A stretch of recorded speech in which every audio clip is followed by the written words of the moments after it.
of the game like stretches from 7 different Miami Heat, right? Yep. Skip, you mentioned, I mean, look at Kyle Lowry was bombing threes. I mean, he hit some threes, Skip, I was like, ain't no way that's going in. And it swishes. He made one bomb, like it was like out of his range. Yeah, and I'm like, you're going to shoot that? Because that's grounds for dismissal. Like you're going to be yanked back to the bench, right? I'm not the only one that was thinking that, like, damn, what guy did this Kyle Lowry? Okay, it went in. Then I'm thinking, damn, what didn't get into Caleb Martin? They said he's been sick. He said after the game he's suffering migraines and chills. Right. Had a wet towel over his head in the locker room. Missed practice the day before. Yeah. So they said it's non-COVID, but I don't know. But he was not himself, but he hasn't been himself for 2 games. Right.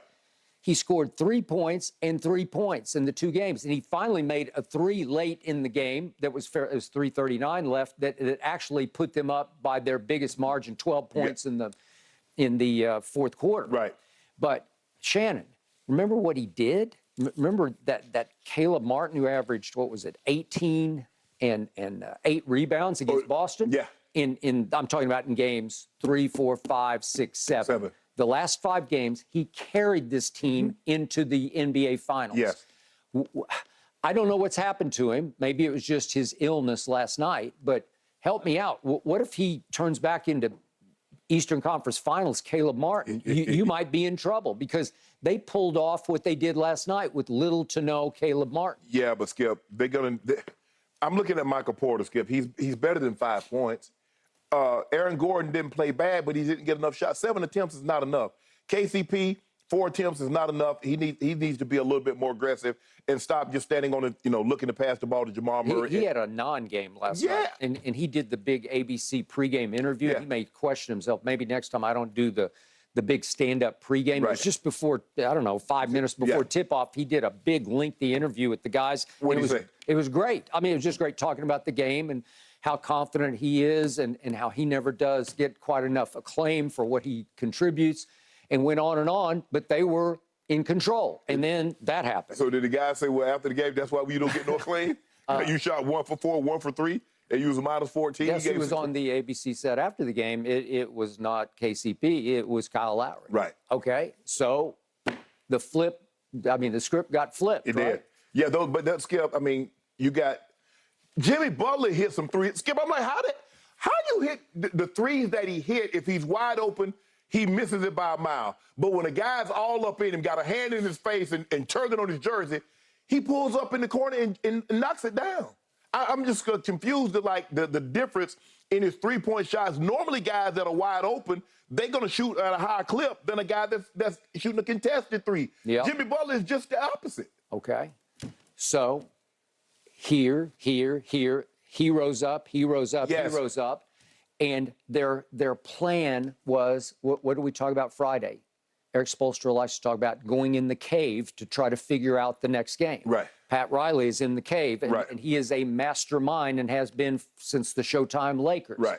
And all of a sudden, they come up with, they mixed in a lot of zone. They play a great matchup zone. They are everywhere. They normally hold it off into the fourth quarter. Yeah. They normally hold it off, especially if they get a lead or the game starts to get close. They'll jump into that 3-2, put Gabe Vincent playing the center spot because he's guarding or holding off a yoke. And he's doing a good job. He's doing a good job. Getting in the way. Yes. And yet they match up and they close on 3-point shooters out of the zone, which is usually your issue with the zone. You just leave out too many wing shots, right? Right. And they play it to perfection, and they mix it to perfection because it seems like every other time down, it's man, it's zone, it's man, it's zone. What are we doing? What are we doing? Right. It makes you hesitate.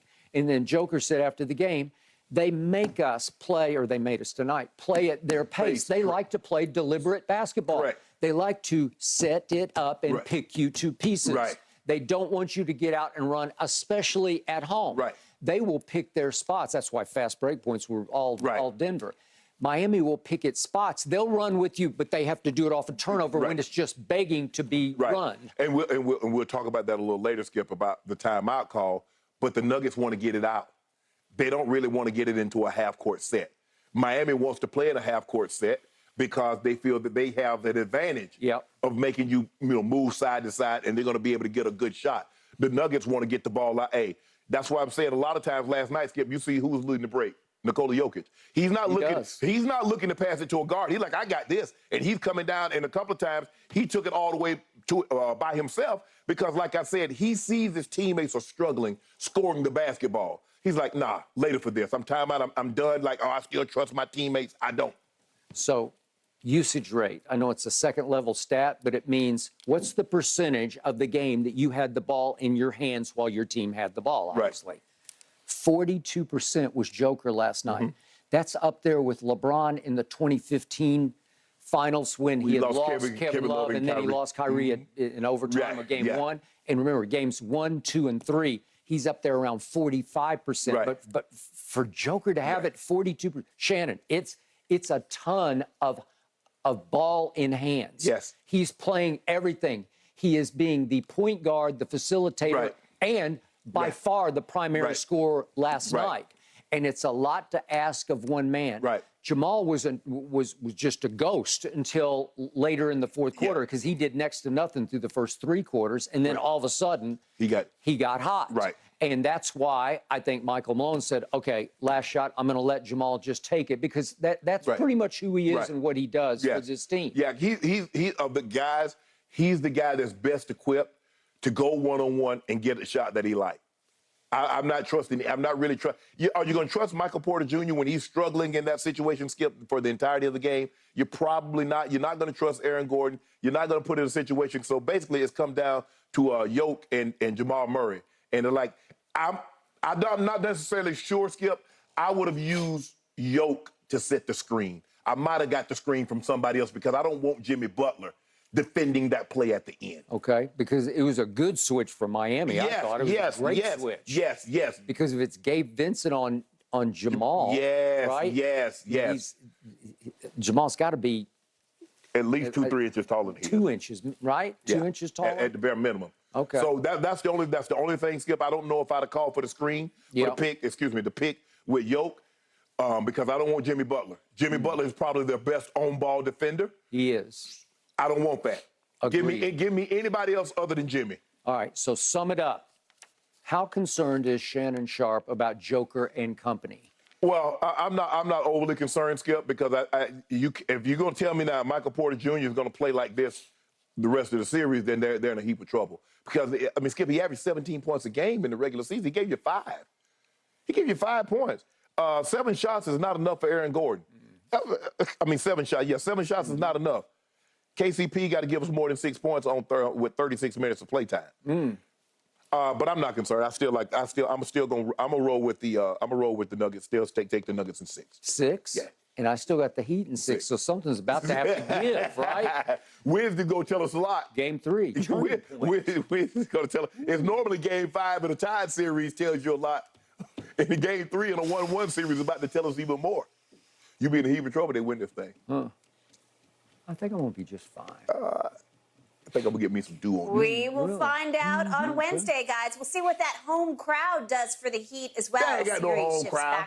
They show up late, leave early. You know that.